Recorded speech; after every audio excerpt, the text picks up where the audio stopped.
Oh, welcome back. You're here for tea. Tea, yes. Oh, how silly of me. It's always tea time. You obviously came to hear me read again. Can't get enough? You're desperately bored, aren't you? All right, let's hear chapter 5, Wool and Water. She caught the shawl as she spoke, and looked about for the owner. In another moment the White Queen came running wildly through the wood, with both arms stretched out wide as if she were flying, and Alice very civilly went to meet her with the shawl. "I'm very glad I happened to be in the way," Alice said, as she helped her to put on her shawl again.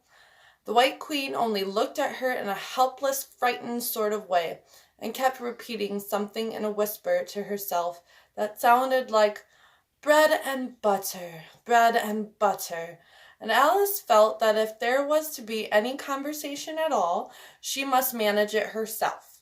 So she began rather timidly, "Am I addressing the White Queen?" "Well, yes, if you call that addressing," the Queen said. "It isn't my notion of the thing at all." Alice thought it would never do to have an argument at the very beginning of their conversation.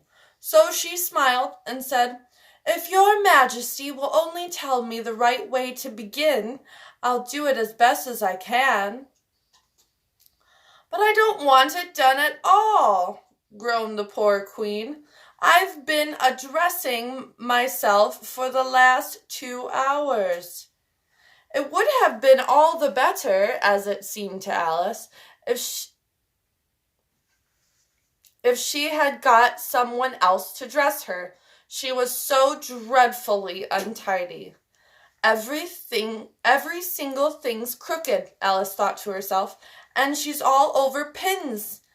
May I put your shawl straight for you?" she added aloud. I don't know what's the matter with it," the Queen said in a melancholy voice.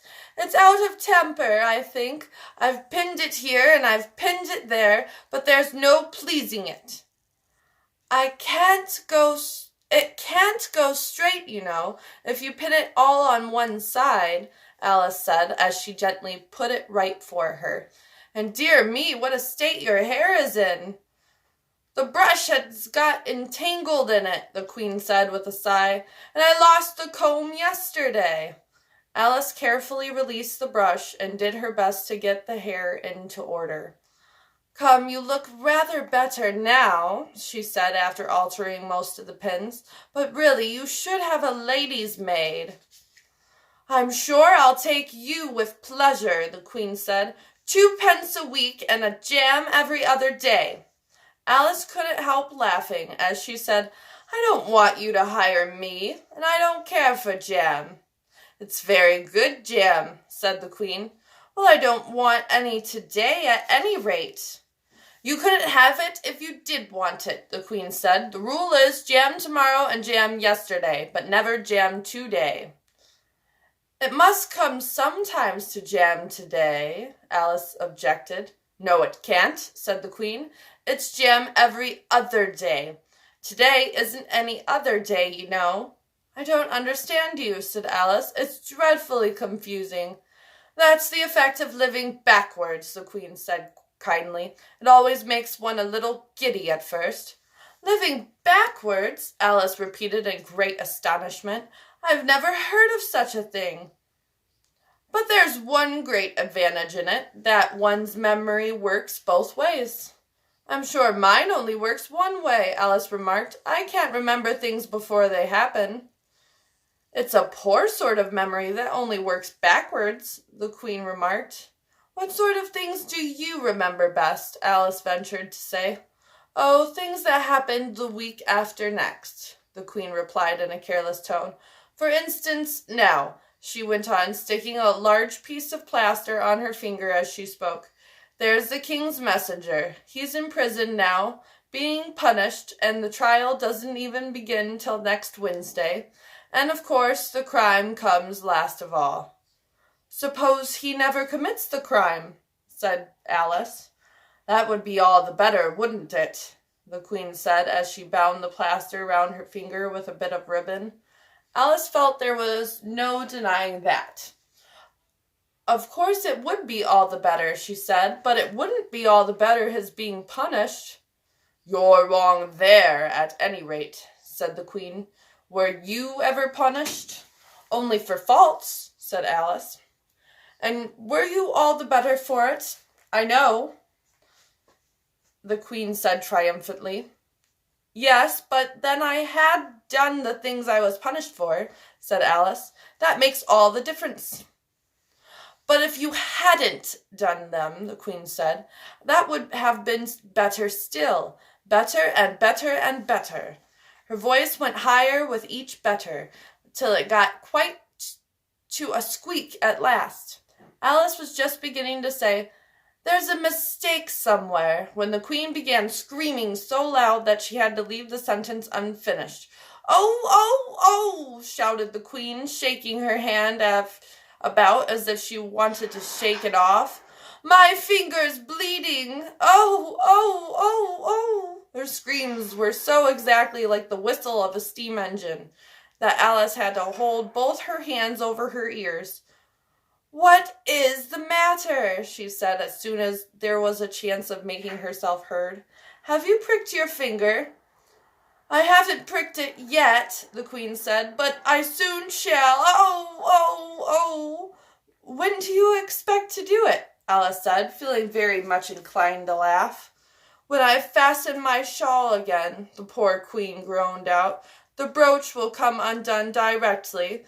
Oh, oh!" As she said the words, the brooch flew open, and the Queen clutched wildly at it and tried to clasp it again. "Take care!" cried Alice. "You're holding it all crooked." And she caught at the brooch, but it was too late. The pin had slipped, and the Queen had pricked her finger. "That accounts for the bleeding, you see," she said to Alice with a smile. "Now you understand the way things happen here." "Why don't you scream now?" Alice asked, holding her hands ready to put her over her ears again. "Why, I've done all the screaming already," said the Queen. "What would be the good of having it all over now, again?" By this time it was getting light. "The crow must have flown away, I think," said Alice. "I'm so glad it's gone. I thought it was the night coming on." "I wish I could manage to be glad," the Queen said, "only I never can remember the rule. You must be very happy living in this wood and being glad whenever you like." "Only it is so very lonely here," Alice said in a melancholy voice, and at the thought of her loneliness 2 large tears came rolling down her cheeks. "Oh, don't go on like that," cried the poor Queen, wringing her hands in despair. "Consider what a great girl you are. Consider what a long way you've come today. Consider what o'clock it is. Consider anything, only don't cry." Alice could not help laughing at this, even in the midst of her tears. "Can you keep from crying by considering things?" she asked. "That's the way it's done," the Queen said with great decision.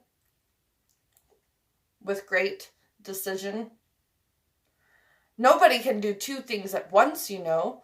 Let's consider your age to begin with. How old are you?" "I'm 7½ exactly." "You needn't say exactly," the Queen remarked. "I can believe it without that. Now I'll give you something to believe. I'm just 101, 5 months and a day." "I can't believe that," said Alice. "Can't you?" the Queen said in a pitying tone. "Try again. Draw a long breath and shut your eyes." Alice laughed. "There's no use trying," she said. "One can't believe impossible things." "I dare say you haven't had much practice," said the Queen. "When I was your age, I always did it for half an hour a day. Why, sometimes I've believed as many as 6 impossible things before breakfast. There goes the shawl again." The brooch had come undone as she spoke, and a sudden gust of wind blew the queen's shawl across a little brook. The queen spread out her arms again and went flying after it, and this time she succeeded in catching it herself. "I've got it!" she cried in a triumphant tone. "Now you shall see me pin it on again all by myself." "Then I hope your finger is better now?" Alice said very politely as she crossed the little brook after the queen. "Oh, much better," cried the queen, her voice rising into a squeak as she went on. "Much better! Better!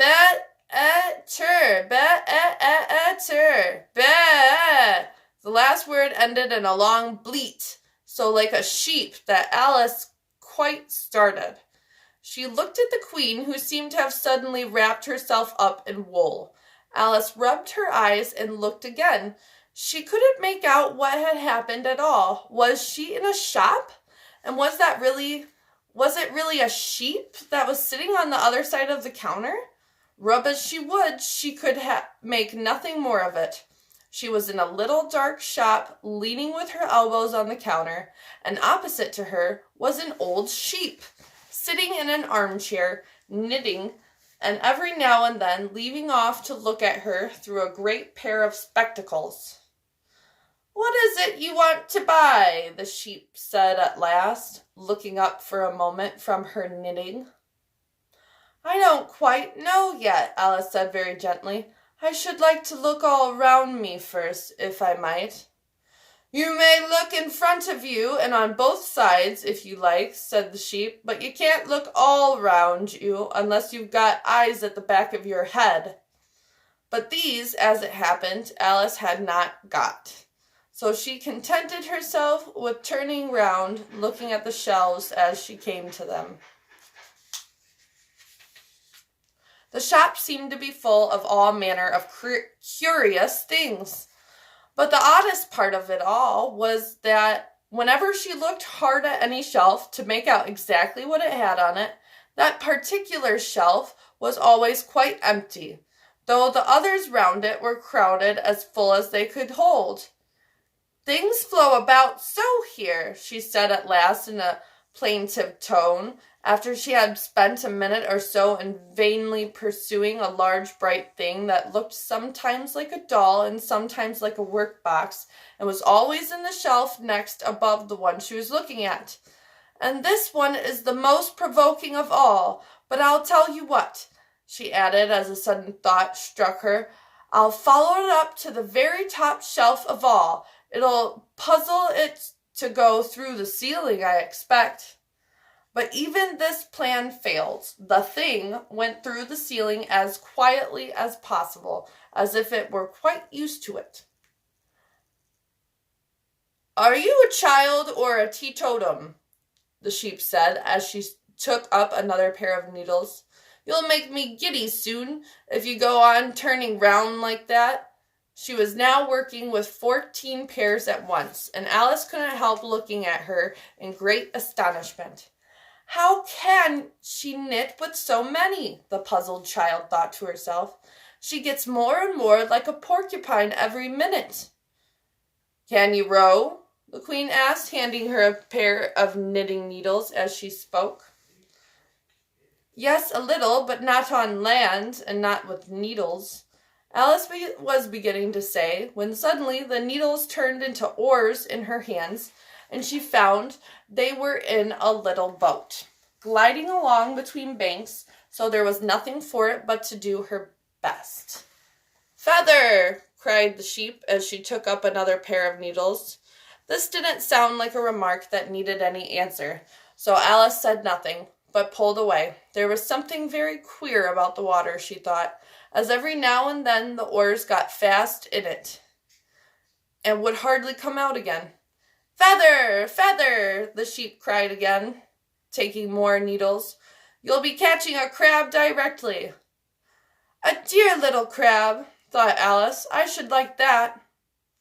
"Didn't you hear me say feather?" the sheep cried angrily, taking up quite a bunch of needles. "Indeed I did," said Alice. "You've said it very often and very loud. Please, where are the crabs?"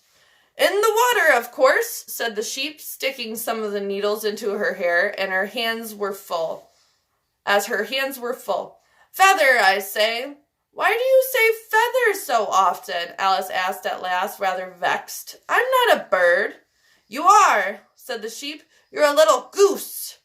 This offended Alice a little, so there was no more conversation for a minute or two, while the boat glided gently on, sometimes among beds of weeds, which made the oars stick fast in the water worse than ever, and sometimes under trees, but always with the same tall river banks frowning over their heads.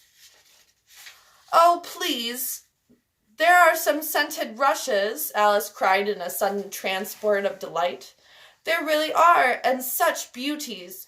You needn't say please to me about 'em, the sheep said, without looking up from her knitting. I didn't put 'em there, and I'm not going to take 'em away. No, but I meant please, may we wait and pick some? Alice pleaded. If you don't mind stopping the boat for a minute. How am I to stop it? Said the sheep. If you leave off rowing, it'll stop off itself. So the boat was left to drift down the stream as it would, till it glided gently in among the waving rushes, and then the little sleeves were carefully rolled up, and the little arms were plunged in elbow deep to get hold of the rushes a good long way down before breaking them off. And for a while Alice forgot all about the sheep and the knitting, as she bent over the side of the boat with just the ends of her tangled hair dipping into the water, while with bright, eager eyes she caught at one bunch after another of the darling scented rushes. I only hope the boat won't tipple over, she said to herself. Oh, what a lovely one! Only I couldn't quite reach it, and it certainly did seem a little provoking, almost as if it hadn't happened on purpose, she thought, that though she managed to pick plenty of beautiful rushes as the boat glided by, there was always a more lovely one that she couldn't reach. The prettiest are always further, she said at last, with a sigh of the obstinacy of the rushes in growing so far off, as with flushed cheeks and dripping hair and hands she scrambled back into her place and began to arrange her new-found treasures. What mattered it to her just then that the rushes had begun to fade, and to lose all their scent and beauty, from the very moment that she had picked them? Even real scented rushes, you know, last only a very little while, and these, being dream rushes, melted away almost like snow, as they lay in heaps at her feet. But Alice hardly noticed this. There were so many other curious things to think about. They hadn't gone much farther before the blade of one of the oars got fast in the water and wouldn't come out again. So Alice explained it afterwards, and the consequences was that the handle of it caught her under the chin, and in spite of a series of little shrieks of "Oh, oh, oh" from poor Alice, it swept her straight off the seat and down among the heap of rushes. However, she wasn't a bit hurt, and was soon up again. The sheep went on with her knitting all the while, just as if nothing had happened. That was a nice crab you caught, she remarked, as Alice got back into her place, very much relieved to find herself still in the boat. Was it? I didn't see it, said Alice, peeping cautiously over the side of the boat into the dark water. I wish it hadn't let go. I should so like a little crab to take home with me. But the sheep only laughed scornfully and went on with her knitting. Are there many crabs here? Said Alice. Crabs and all sorts of things, said the sheep. Plenty of choice, only make up your mind. Now, what do you want to buy? To buy? Alice echoed in a tone that was half astonished and half frightened, for the oars and the boat in the river had vanished all in a moment, and she was back again in the little dark shop. I should like to buy an egg, please, she said timidly. How do you sell them? 5 pence farthing for 1, 2 pence for 2, the sheep replied. Then 2 are cheaper than 1? Alice said in a surprised tone, taking out her purse. Only you must eat them both if you buy 2, said the sheep. Then I'll have 1, please, said Alice as she put the money down on the counter, for she thought to herself, they mightn't be at all nice, you know.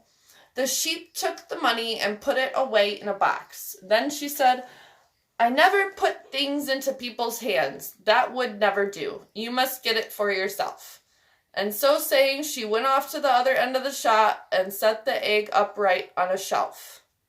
I wonder why it wouldn't do, thought Alice as she groped her way among the tables and chairs, for the shop was very dark towards the end. The egg seems to get further away the more I walk towards it. Let me see. Is this a chair? Why, it's got branches, I declare. How very odd to find trees growing here. And actually, here's a little brook.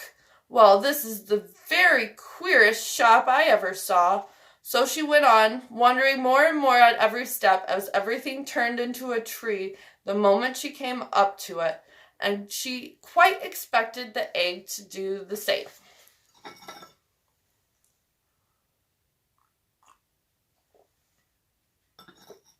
Chapter 6. Humpty Dumpty. However, the egg only got larger and larger and more human. When she had come within a few yards of it, she saw that it had eyes and a nose and a mouth. And when she had come close to it, she saw clearly that it was Humpty Dumpty himself. It can't be anybody else, she said to herself. I'm as certain of it as if his name were written all over his face. It might have been written 100 times easily on that enormous face. Humpty Dumpty was sitting with his legs crossed like a Turk on the top of a high wall, such a narrow one that Alice quite wondered how he could keep his balance. And as his eyes were steadily fixed in the opposite direction, and he didn't take the least notice of her, she thought he must be a stuffed figure after all. And how exactly like an egg he is. She said aloud, standing with her hands ready to catch him, for she was every moment expecting him to fall. It's very provoking, Humpty Dumpty said after a long silence, looking away from Alice as he spoke, to be called an egg. Very. I said you looked like an egg, sir, Alice gently explained, and some eggs are very pretty, you know, she added, hoping to turn her remark into a sort of compliment. Some people, said Humpty Dumpty, looking away from her as usual, have no more sense than a baby. Alice didn't know what to say to this. It wasn't at all like conversation, she thought, as he never said anything to her. In fact, his last remark was evidently addressed to a tree. So she stood and softly repeated to herself, Humpty Dumpty sat on a wall, Humpty Dumpty had a great fall. All the king's horses and all the king's men couldn't put Humpty Dumpty in his place again. That last line is much too long for the poetry, she added, almost out loud, forgetting that Humpty Dumpty would hear her. Don't start chattering to yourself like that, Humpty Dumpty said, looking at her for the first time, but tell me your name and your business. My name is Alice, but it's a stupid name enough, Humpty Dumpty interrupted impatiently. What does it mean? Must a name mean something? Alice asked doubtfully. Of course it must, Humpty Dumpty said with a short laugh. My name means the shape I am, and a good handsome shape it is too. With a name like yours, you might be any shape, almost. Why do you sit out here all alone? Said Alice, not wishing to begin an argument. Why, because there's nobody with me, cried Humpty Dumpty. Did you think I didn't know the answer to that? Ask another. Don't you think you'd be safer down on the ground? Alice went on, not with any idea of making another riddle, but simply in her good-natured anxiety for the queer creature. That wall is so very narrow. What tremendously easy riddles you ask, Humpty Dumpty growled out. Of course I don't think so. Why, if ever I did fall off, which there's no chance of, but if I did, here he pursed his lips and looked so solemn and grand that Alice could hardly help laughing. If I did fall, he went on, the king has promised me. You may turn pale if you like. You didn't think I was going to say that, did you? The king has promised me with his very own mouth to send all his horses and all his men, Alice interrupted rather unwisely. Now, I declare that's too bad, Humpty Dumpty cried, breaking into a sudden passion. You've been listening at doors and behind trees and down chimneys, or you couldn't have known it. I haven't indeed, Alice said very gently. It's in a book. Ah, well, they may write such things in a book, Humpty Dumpty said in a calmer tone. That's what you call a history of England, that is. Now take a good look at me. I'm one that has spoken to a king. I am. Mayhap you'll never see such another, and to show you I'm not proud, you may shake hands with me. And he grinned almost from ear to ear as he leant forward, and as nearly as possible fell off the wall in doing so, and offered Alice his hand. She watched him a little anxiously as she took it. If he smiled much more, the ends of his mouth might meet behind, she thought, and then I don't know what would happen to his head. I'm afraid it would come off. Yes, all his horses and all his men, Humpty Dumpty went on. They'd pick me up again in a minute, they would. However, this conversation is going on a little too fast. Let's go back to the last remark but one. I'm afraid I can't quite remember it, Alice said very politely. In that case, we start afresh, said Humpty Dumpty, and it's my turn to choose a subject. He talks about it just as if it was a game, thought Alice. So here's a question for you. How old did you say you were? Alice made a short calculation and said, 7 years and 6 months. Wrong, Humpty Dumpty exclaimed triumphantly. You never said a word like it. I thought you meant how old are you? Alice explained. If I'd meant that, I'd have said it, said Humpty Dumpty. Alice didn't want to begin another argument, so she said nothing. 7 years and 6 months, Humpty Dumpty repeated thoughtfully. An uncomfortable sort of age. Now, if you'd asked my advice, I'd have said leave off at 7. But it's too late now. I never ask advice about growing, Alice said indignantly. Too proud? The other inquired. Alice felt even more indignant at this suggestion. I mean, she said, that one can't help growing older. One can't, perhaps, said Humpty Dumpty, but 2 can, with proper assistance. You might have left off at 7. What a beautiful belt you've got on, Alice suddenly remarked. They had had quite enough of the subject of age, she thought, and if they really were to take turns in choosing subjects, it was her turn now. At least, she corrected herself on second thoughts, a beautiful cravae. I thought I should have said, no, a belt. I beg your pardon, she added in dismay, for Humpty Dumpty looked thoroughly offended, and she began to wish she hadn't chosen the subject. If only I knew, she thought to herself, which was neck and which was waist.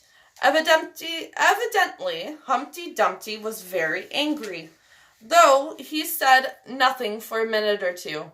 When he did speak again, it was in a deep growl. It is a most provoking thing, he said at last, when a person doesn't know a cravae from a belt. I know it's very ignorant of me, Alice said in so humble a tone that Humpty Dumpty relented. It's a crevet, child, and a beautiful one, as you say. It's a present from the White King and Queen. There now." "Is it really?" said Alice, quite pleased to find that she had chosen a good subject after all. "They gave it me," Humpty Dumpty continued thoughtfully, as he crossed one knee over the other and clasped his hands round it. "They gave it me for an unbirthday present."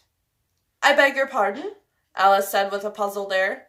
"I'm not offended," said Humpty Dumpty. "I mean, what is an unbirthday present?" "A present given when it isn't your birthday, of course." Alice considered a little. "I like birthday presents best," she said at last. "You don't know what you're talking about," cried Humpty Dumpty. "How many days are there in a year?" 365, said Alice. "And how many birthdays have you?" "One." "And if you take 1 from 365, what remains?" 364, of course. Humpty Dumpty looked doubtful. "I'd rather see that done on paper," he said. Alice couldn't help smiling as she took out her memorandum book and worked the sum for him.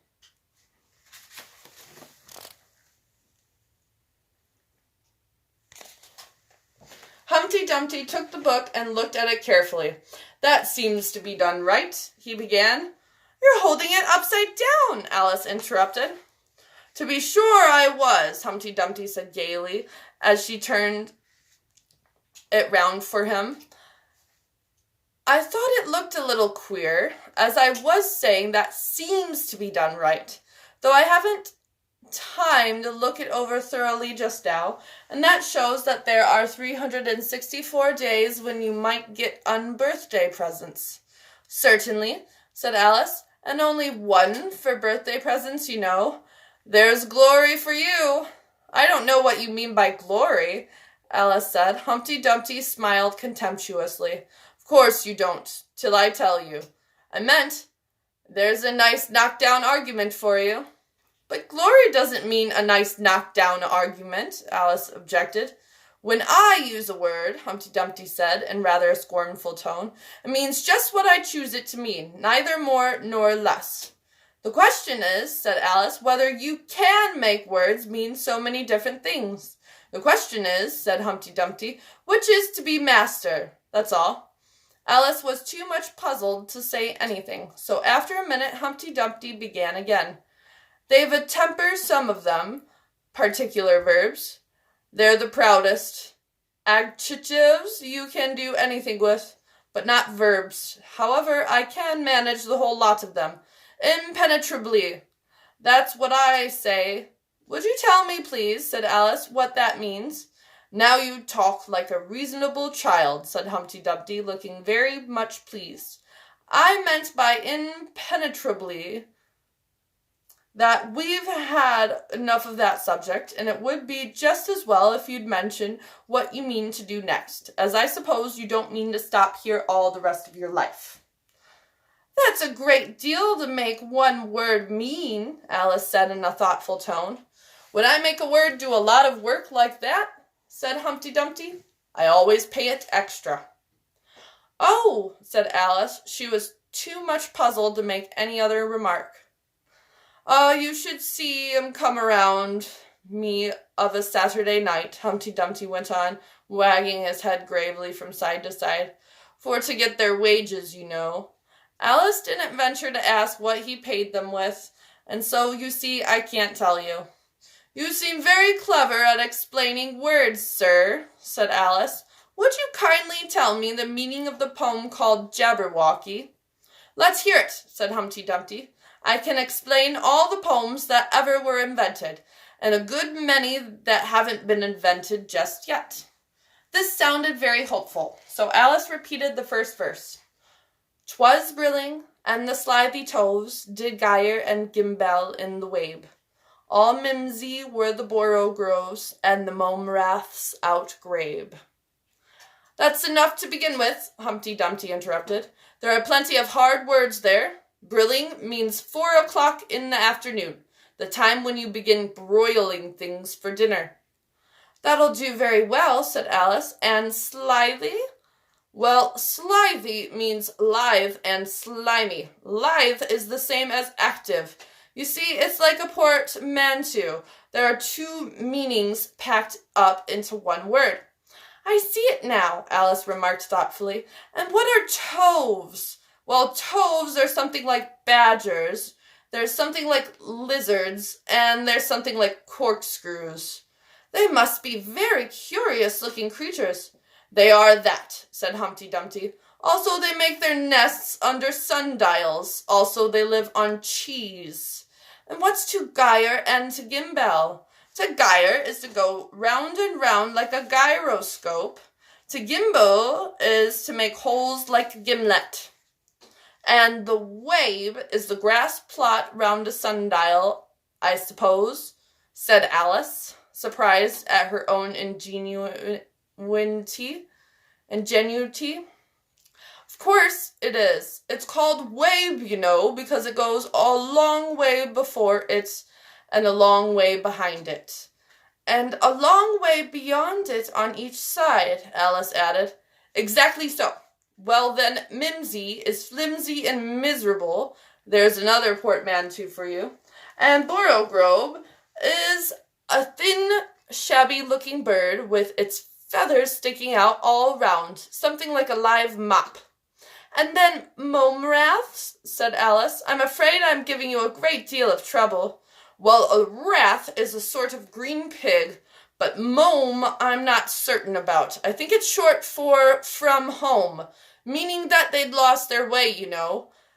And what does outgrabe mean? Well, outgribing is something between bellowing and whistling with a kind of sneeze in the middle. However, you'll hear it done, maybe down in the wood yonder, and when you've once heard it, you'll be quite content.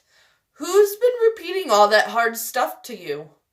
I read it in a book, said Alice, but I had some poetry repeated to me much easier than that, by Tweedledee, I think it was. As to poetry, you know, said Humpty Dumpty, stretching out one of his great hands, I can repeat poetry as well as other folk, if it comes to that.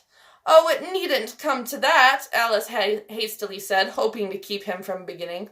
The piece I'm going to repeat, he went on without noticing her remark, was written entirely for your amusement. Alice felt that in that case she really ought to listen to it, so she sat down and said, Thank you, rather sadly. In winter, when the fields are white, I sing this song for your delight. Only I don't sing it, he added as an explanation. I see you don't, said Alice. If you can see whether I'm singing or not, you've sharper eyes than most, Humpty Dumpty remarked severely. Alice was silent. In spring, when woods are getting green, I'll try and tell you what I mean. Thank you very much, said Alice. In summer, when the days are long, perhaps you'll understand the song. In autumn, when the leaves are brown, take pen and ink and write it down. I will if I can remember it so long, said Alice. You needn't go on making remarks like that, Humpty Dumpty said. They're not sensible, and they put me out. I sent a message to the fish. I told them this is what I wish. The little fishes of the sea, they sent an answer back to me. The little fish's answer was, We cannot do it, sir, because... I'm afraid I don't quite understand, said Alice. It gets easier further on, Humpty Dumpty replied. I sent to them again to say, it will be better to obey. The fishes answered with a grin, Why, what a temper you are in. I told them once, I told them twice. They would not listen to advice. I took a kettle large and new, fit for the deed I had to do. The heart went hop, my heart went thump. My heart went hop, my heart went thump. I filled the kettle at the pump. Then someone came to me and said, The little fishes are in bed. I said to him, I said it plain, Then you must wake them up again. I said it very loud and clear. I went and shouted in his ear. Humpty Dumpty raised his voice almost to a scream as he repeated this verse, and Alice thought with a shudder, I wouldn't have been the messenger for anything. But he was very stiff and proud, he said. You needn't shout so loud. and he was very proud and stiff. He said I'd go and wake them if. I took a corkscrew from the shelf. I went to wake them up myself. When I found the door was locked, I pulled and pushed and kicked and knocked. And when I found the door was shut, I tried to turn the handle. But there was a long pause. Is that all? Alice timidly asked. That's all, said Humpty Dumpty. Goodbye. This was rather sudden, Alice thought, but after such a very strong hint that she ought to be going, she felt that it would hardly be civil to stay. So she got up and held out her hand. Goodbye, till we meet again, she said as cheerfully as she could. I shouldn't know you again if we did meet, Humpty Dumpty replied in a discontented tone, giving her one of his fingers to shake. You are so exactly like other people. The face is what one goes by, generally, Alice remarked in a thoughtful tone. That's just what I complain of, said Humpty Dumpty. Your face is the same as everybody has. The two eyes, so, marking their places in the air with his thumb. Nose in the middle, mouth under. It's always the same. Now, if you had the two eyes on the same side of the nose, for instance, or the mouth at the top, that would be some help. It wouldn't look nice, Alice objected, but Humpty Dumpty only shut his eyes and said, Wait till you've tried. Alice waited a minute to see if he would speak again, but as he never opened his eyes or took any further notice of her, she said goodbye once more, and getting no answer to this, she quietly walked away, but she couldn't help saying to herself as she went, Of all the unsatisfactory. She repeated this aloud as it was a great comfort to have such a long word to say. Of all the unsatisfactory people I ever met. She never finished the sentence, for at this moment a heavy crash shook the forest from end to end.